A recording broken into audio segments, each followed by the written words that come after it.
دەچێنێت تەوریەکەمی گفتوگۆکانی ئەمڕۆمان سەبارەت بە ئەم دۆخی لە ئێستادا لە ڕۆژهەڵاتی ناوڕاستدا بە گشتی تێپەڕ دەبێت. گرژی و ئاوازەکانی ڕۆژهەڵاتی ناوڕاست تا چەندێک کاریگەری لەسەر عێراق و لەسەر هەرێمی کوردستان جێدەهێڵێت. بردومانەکانی تورکیا بۆ سەر ڕۆژئاوای کوردستان، هێرشی ئیسرائیل بۆ سەر وڵاتی ئێران، هەروەها ئەمریکا کە داوا لە ئێران دەکات وەڵامی هێرشەکانی ئیسرائیل نەداتە بۆ هەموو بۆ گفتوگۆکردنی زیاتر سەبارەت بەم دۆخە و سەبارەت بە کاریگەریەکانی لەسەر هەرێمی کوردستان و عێراق گفتوگۆ دەکەین لەگەڵ زۆر بەڕێز گۆران فەتحی کە بەڕێزان چاودێری سیاسین و ڕاستەخۆ لە ستۆدیۆ لەگەڵ مندا ئامادەن. کە گۆران سڵاو لێبێ، باین باش؟ بەیانیتان باش، بەیانی بینەرانی کورسات باش. دۆسپاس، زۆر بەخێر بێ کا گۆران. دۆخی ڕۆژهەڵاتی ناوڕاست لە ئێستادا دۆخێکی تابڵی ناسەقامگیر هەیە لە هەر لایەکەوە. وڵاتێک دەبینی کە پەلاماری وڵاتێکی دیکە ئەداد هێرشی بۆ ئەکە درۆنی بۆ ئەنێرە بردومانی دەکات. لە دوایینیشیاندا بردومانی یاخود هێرشی وڵاتی ئیسرائیل هەیە بۆ سەر ئێران. لەمان کاتدا ڕۆژئاوای کوردستانیشێ من دەست پێ دەمێت باسی ئیسرائیل بکەم. ئەم هێرشانەی ئیسرائیل بۆ سەر وڵاتی ئێران تا چەندێک کاریگەری لەسەر کوردستان و هەروەها لەسەر عێراقدا جێدەهێڵێت؟ بەڵێ، زۆر سپاس.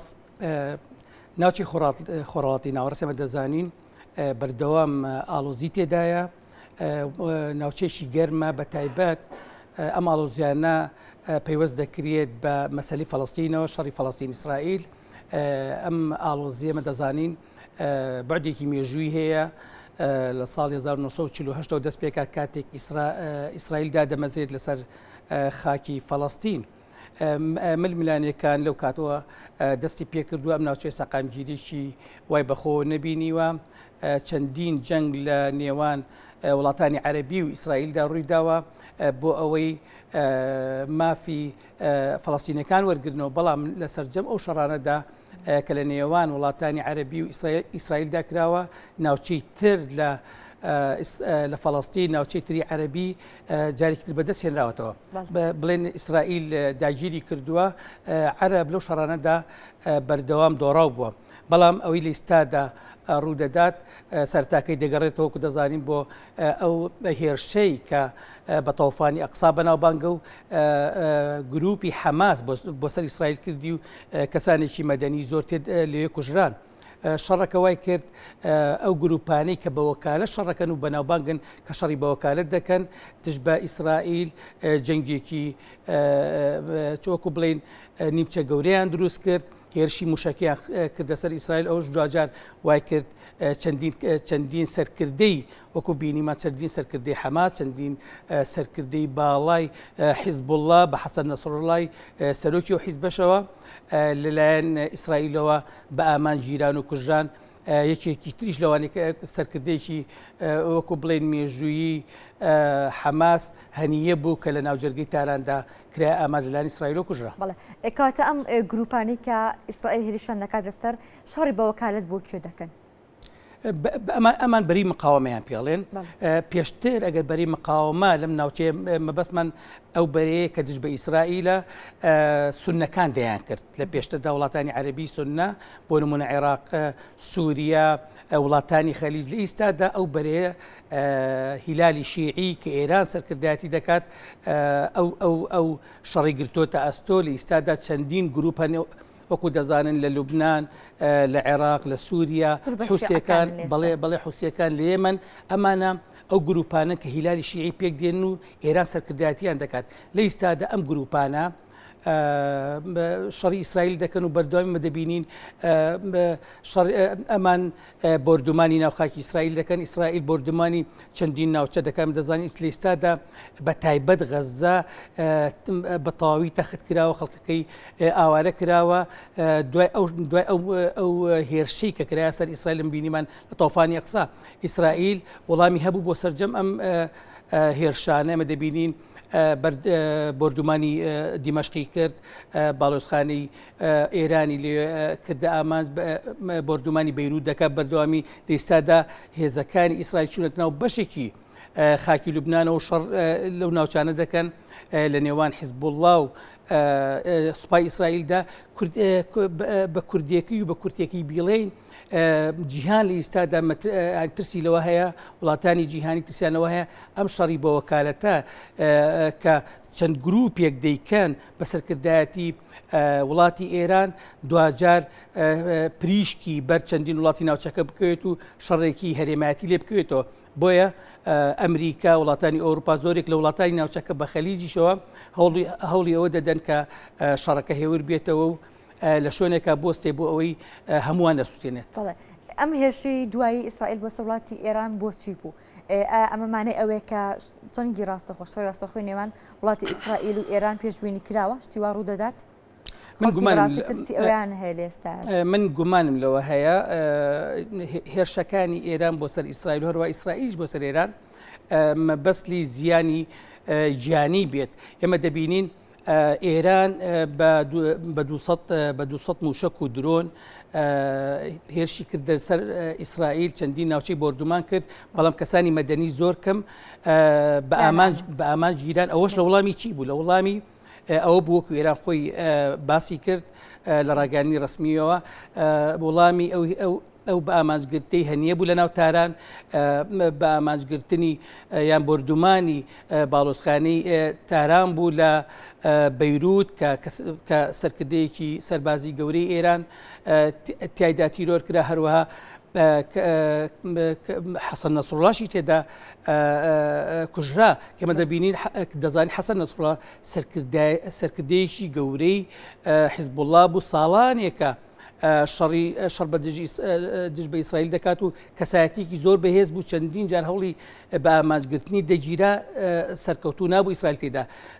ئێمە ئەوەمان لەبیر نەچێت ئیسرائیل وڵاتێکە ڕاستە وڵاتێکی بچووکە لە ناوچەکەیە، بەڵام لە ڕووی تەکنەلۆژیاوە لە ڕووی هاوپەیمانی و لەگەڵ بۆ نمونە ئەمریکا وڵاتانی زلهێزی گیان دەتوانین وەکو وڵاتێکی بەهێز لە ناوچەکە سێری بکەین لەبەرەوەی لە ڕووی تەکنەلۆژیاشەوە تەکنۆلۆژیای سەربازیشەوە زۆر بەهێزە. بۆ نمونە تەنها هێرشی درۆ، هێرشی پەیجار یان هێرشی کە لە ئامێرەکانی لاسلکی لە دەستی گروپی حیزب الله دەتەقانەوە زیانێکی گەورەی بە حەماس گەیان، دوجار سەرکردەی حیزب اللهشی بە هەمان شێوە تیرۆر کرد. کاتە ئەم هەموو هێزەی کە ئیسرائیل هەیەی ناکرێت کە بێتر سو بێخەم هیچ وڵاتێک سێری بکات. وڵاتی عێراق کە ژمارەی زۆر لە میلیشیای ناتۆکانی دیکەی تێدا تایبەتی ئێران تا چەندێک گرژی و ئاڵۆزەکانی نێوان ئێران و ئیسرائیل کارگەری لەسەر عێراق دەبێت تایبەتی میلیشیاکانی عێراق تا چەندێک مەترسین لەسەر عێراق و هەرێمی کوردستان. بەداخەوە چەندین گروپ هەیە، ناڵێن ئێمە گروپی ڕسمین لە عێراقدا لەبەری حکوومەتی عێراقیش ناوێت تێوە بگلێ لەم شەڕێکی ئێستا لە ڕاستیدا لە نێوان ئێران و ئیسرائیلدا بەڕسمی بەرپا بووە. ئەم دوو وڵاتە سنووریان لە نێواندا نییە، تقریبا 3-4 وڵاتیان لە نێواندا، بۆیە شەڕەکە ئێمە دەبینین لە ڕێی فڕۆکە یان لە ڕێی موشکبارانی یەکترەوەیە. لەبەر ئەوە ئەم وڵاتانی لەسەر ڕێی ئەم شەڕەن، بۆ نمونە سووریا، لوبنان، عێراق، یعنی ئەگەری زۆر هەیە تێوە بگرێن لەم شەڕانەدا بەتایبەت. وەکو باسمان کرد گروپە شیعەکانەوەی کە بەری مقاومەیان پێکێناوە و کار بۆ ئێران دەکەن، لەوە دەچێت دوجار وا بکەن وەکو لە ئێستادا دەیبینین لوبنان تێوە گلاوە، سووریا بە تەواوی تێوە بگلێ، عێراقیش تێوە بگلێ، چونکە گروپە شیعەکانی عێراقیشیان ئەو گروپانەی کە ڕسمینین ئێمە بینیمان ئەوانیش بردومانی ناوچەی جەولان و هەروەها چەندین ناوچیان ئیسرائیل کرد. تا ئێستا ئیسرائیل وەڵامی هێرشەکانی ئەو گروپانی عێراقی نەداوەتەوە، بەڵام مەترسی زۆر هەیە ئەگەر شەڕەکە پەرە زیاتر بسەنێت عێراقیش ببێ بە یەکێ لە وڵاتانی کە پریشکی ئەو شەڕی بەردەکەوێت و نەخوازەڵڵا ئەگەر دوجار شەڕێکی گەورەش لە ناوچەکەیە ڕووبدات، بێگومان وڵاتانی ناوچەکە بۆ ئێران، عێراق، سووریا، لوبنان، ئیسرائیل و لەواچێ چەندین وڵاتی تریش لەم شەڕەت تێوە بگرێن کە جیهان هەموو هەوڵێکی خۆی دەدات کە ڕێگری لێ بکات. ئێمە دەبینی ئێمە دەزانین چەندین شەڕی تریش لە ناوچەکە و لە جیهان ڕوویداوە، بۆ نمونە ئەو شەڕێکە لە ئۆکرانیا ڕوویداوە، جیهانی کرۆتە دوو بەرەوە کاریگەری هەروەها لەسەر خۆڵاتی ناوڕاستی دروست کردووە. بەڵێ لە ئەگەری زیادبوونی مەترسیەکان لە ئەگەری هێرشکردنە سەر عێراق لەلایەن ئیسرائیلەوە دیاترین لێکۆتەکانی چی دەبێت دیاتر مەترسیەکانی چی دەبێت چ خوێندنەوەیەک بۆ داهاتووی عێراق دەکرێت ئایا هاوشێوەی لوبنانی لێ دێت یاخود مەترسیەکان بۆ سەر عێراق کەمتر دەبن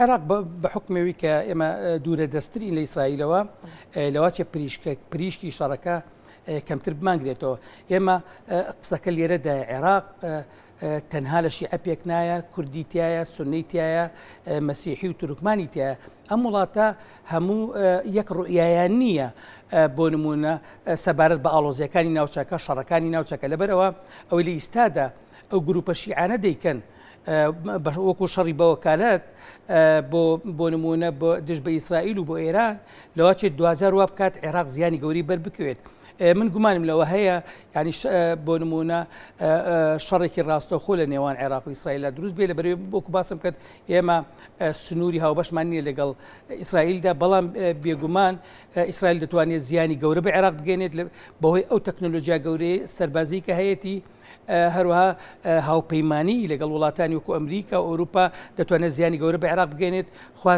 خوازیارم بۆ نمونە هەرێمی کوردستان وەکو هەرێمێکی فیدرالی لە عێراقدا هەموو هەوڵەکانی خۆی بدا لەگەڵ حکوومەتی عێراقیدا بۆ ئەوەی عێراق بە دوور بگیرێ لەم شەڕە لەبەرەوەی دوجار ئەگەر عێراق و ناوچەکە تێو بگلێن زەرەر و زیانەکانی زۆرتر دەبێت و کوردیش وەکو نەتەوەیەکی ئەم ناوچەیە کە لە چەندین وڵاتدا هەیە وەکو دەزانن لە سووریا و عێراق و تورکیا ئێران لەواچ یەکێک بینەوە نەتوانێت کە زیانمان پێ بگات. بەڵێ ئەگەر هاتوو هەرێمی کوردستان نتوانی ڕێگری لە عێراق بکات کە لەم جەنگەوە تێوە نەگرێت یاخود کارگەری ئەم جەنگەی لەسەر نەبێت پێویستە هەرێمی کوردستان خۆی چی بکات پێویستە چۆن بتوانێت خۆی لەم شەڕە بە دوور بگرێت وەکو هەرێمێکی سەربەخۆ.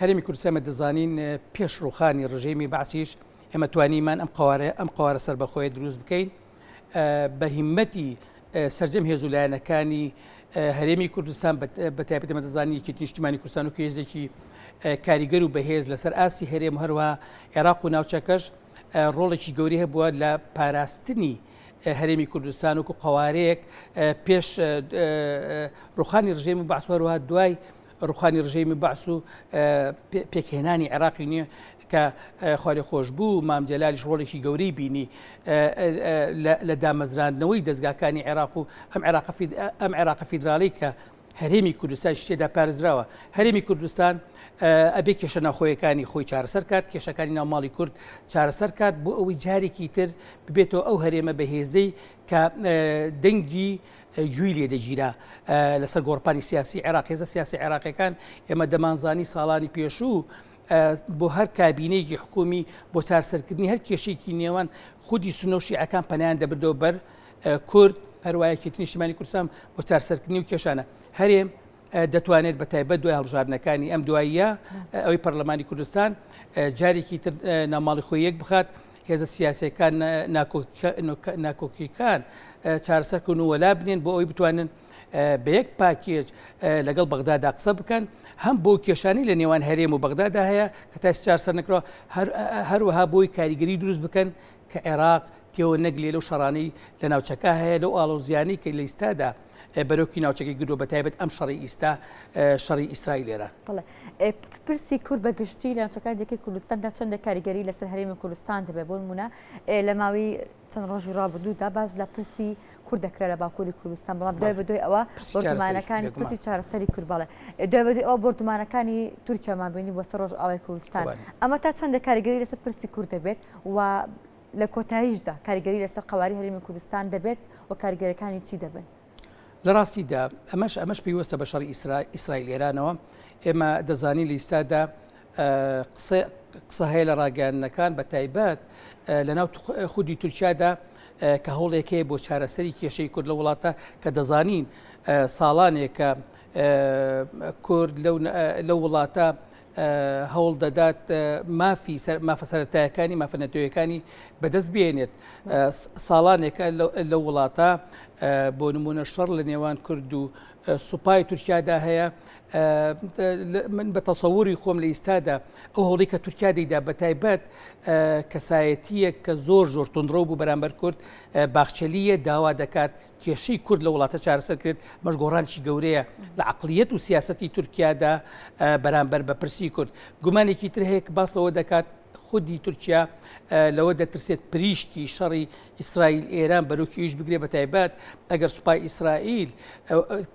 کەیستا لە ناو لوبناندا شەڕ دەکات بگاتە سنوورەکانی سووریا و بگاتە ناوچەی خۆسەری کە کوردەکان بەڕێوەی دەبنێمە دەزانین تورکیا مەترسی لەوە هەیە ئەو شەڕە کاریگەری دروستکار لەسەر پرسی کورد لە ڕۆژئاوای کوردستان دوجاریش کاریگەری دروستکار لەسەر کوردی باکوور بۆیە ئەوەی لە ئیستادا هەیە لەواچێت دوجار بە جۆرێک لە جۆرەکان بە بەرژەوەندی کووردا بشکێتەوە بە تایبەت لە باکووری کوردستان ئێمە دەزانین لە ئیستادا هەوڵێکی جددی هەیە بۆ ئەوەی دانوستان بکرێت بۆ چارەسەرکردنی کێشەی کورد لە تورکیا. تۆ سپاس بۆ زۆر بەڕێز گۆران فەتحی چاودێری سیاسی سپاس بۆ تۆ سپاس بۆ کە لەبارەی ئەمریکا کوردستان لەگەڵ ئێمە ئامادە بوو. زۆر سپاسانە. زۆر بەخێر بکە گۆران.